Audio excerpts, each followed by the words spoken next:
This burger podcast, it really throws a wrench into my new diet. Yes, okay. So tell me about this diet and how it doesn't allow for burgers, because I don't see how any diet that doesn't allow for burgers makes any sense. It is kind of amazing.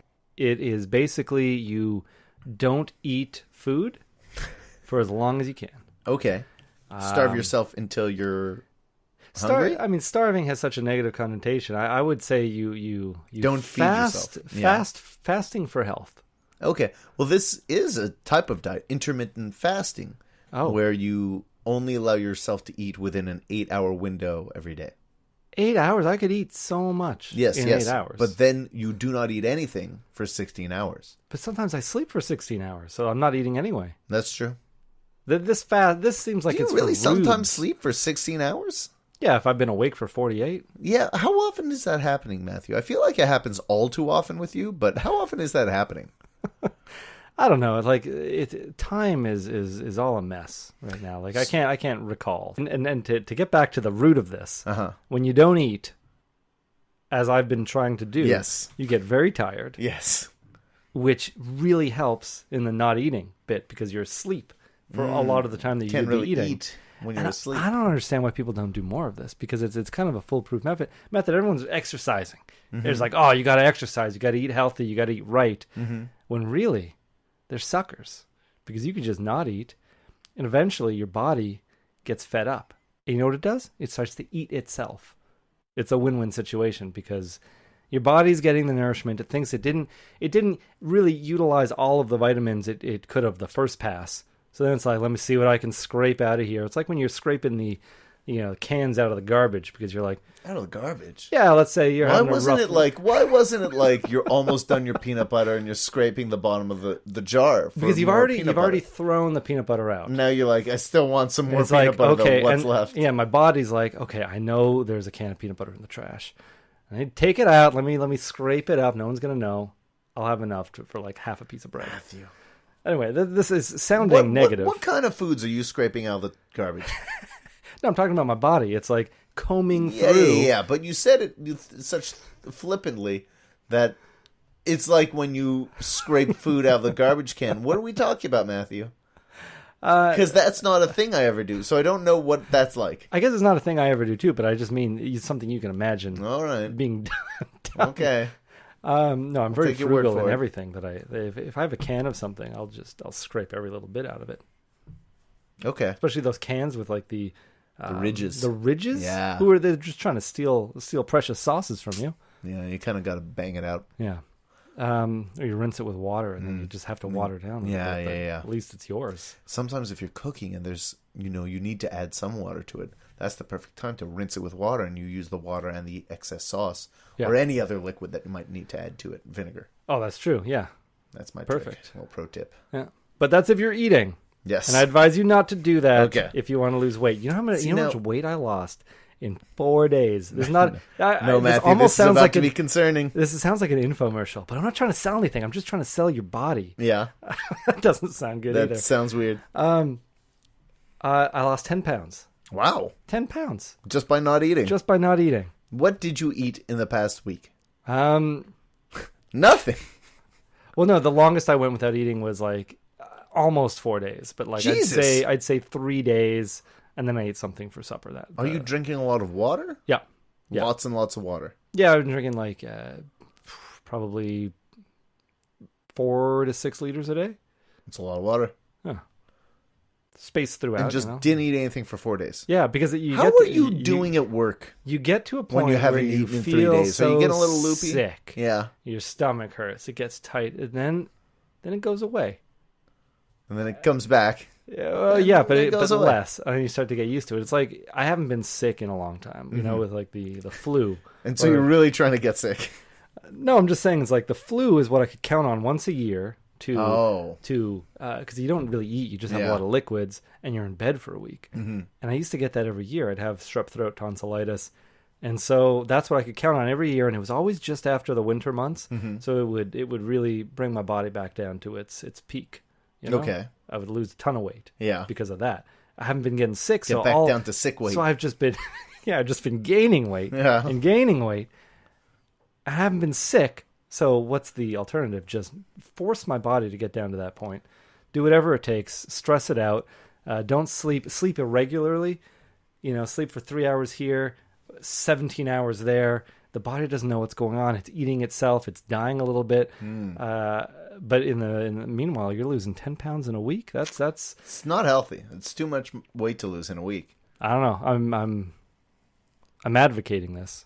So my diet's been sort of the complete opposite. For example, last night I had, or yesterday I had a pretty large lunch around 3 p.m. And I wasn't really hungry again until around 3 a.m.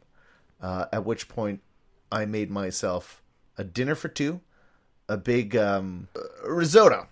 I made this big old pot of risotto, poured in a big old bowl, and just ate it all until I was full. And I find that the best way to get sleep. Wait, did you eat too much food?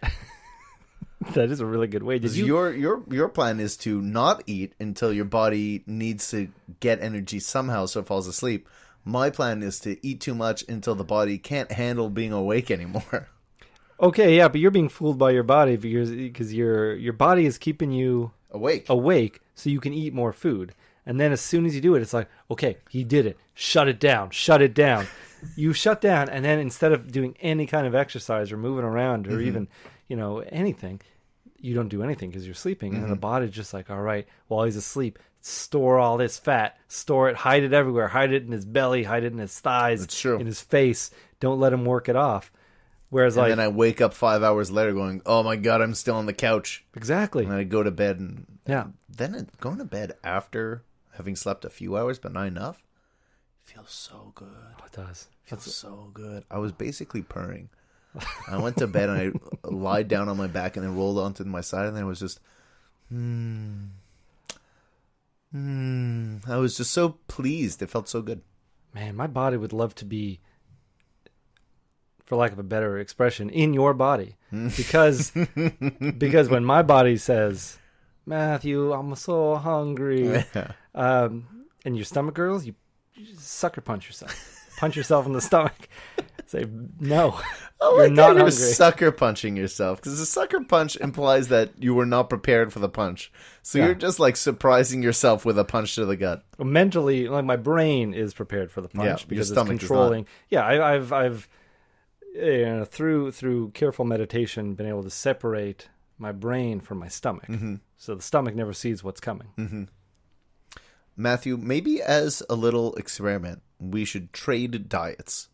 So this next week, I won't eat for 4 days straight, and then I'll have a dinner, and then repeat that. Maybe I'll have 2 dinners in the next week, and you just eat dinner for 2 at around 3 a.m.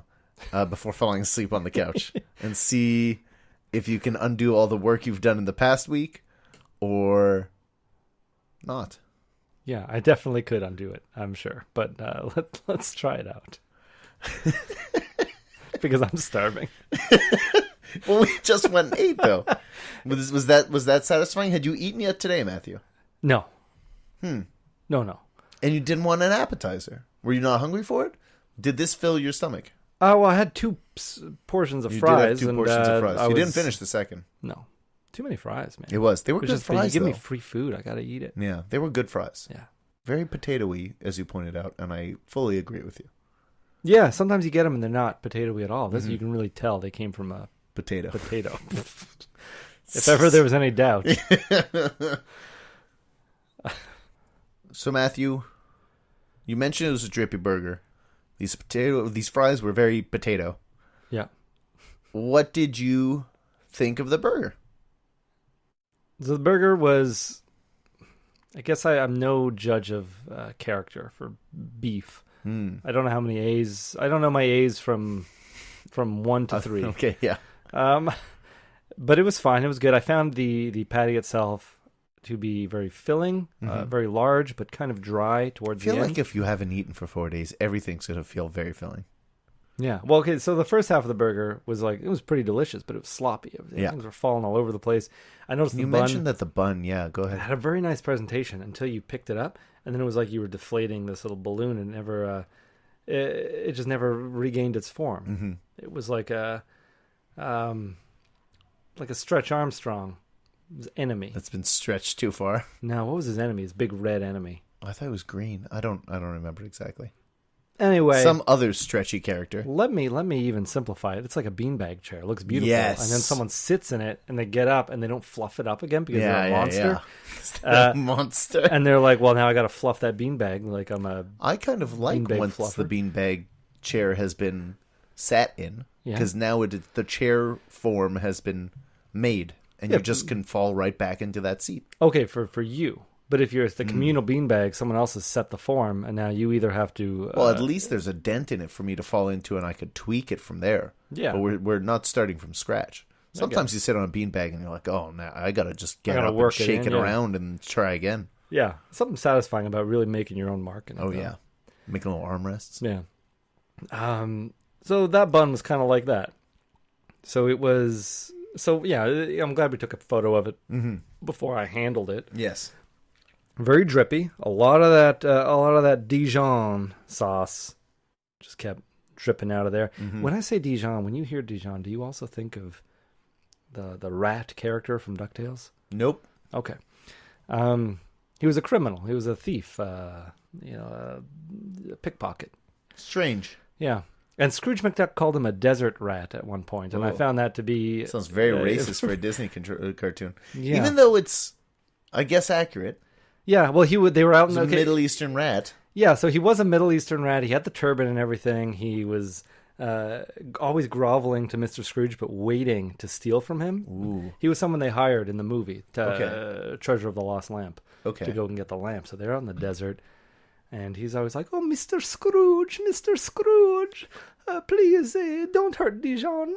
And why would Scrooge hurt him? Because he was a thieving desert rat, as he commented often, and would take his cane and hit him. Okay. So, yeah, and so I don't know if Dijon was even in the wrong, because he was so mistreated. But even as a child, I thought, it seems wrong that there's the way they treat Dijon. This brown rat, and Scrooge keeps calling him a desert rat, even when they're not in the desert. Oh, well, they went back to Duckburg. But he's from the desert. I guess. Like, it made sense when they were in the desert. Yeah. It's rough. Anyway, so the burger. That's what I think of every time I hear Dijon. Okay. By the way. That's right. The burger itself tasted pretty good.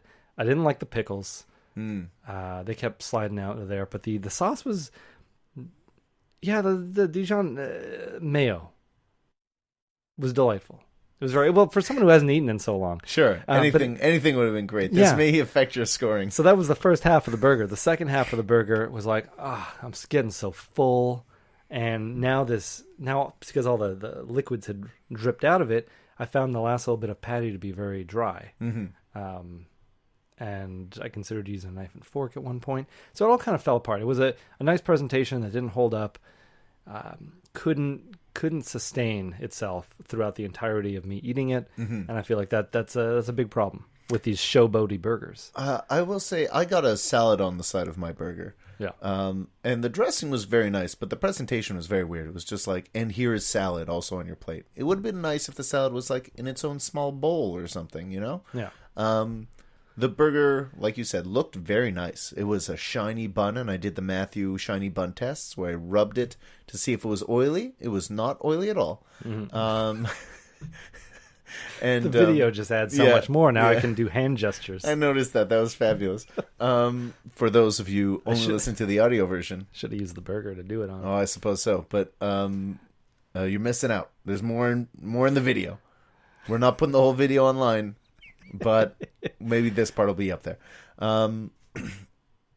Past the oily bun test, I grabbed that sucker. The bun did sort of collapse once you squeeze it a little bit to hold it. Just squeezing the burger. Squeezing the juice out of the burger. And I gotta say, the burger patty was... I did not like this burger patty. I thought it was sort of thicker than it should have been.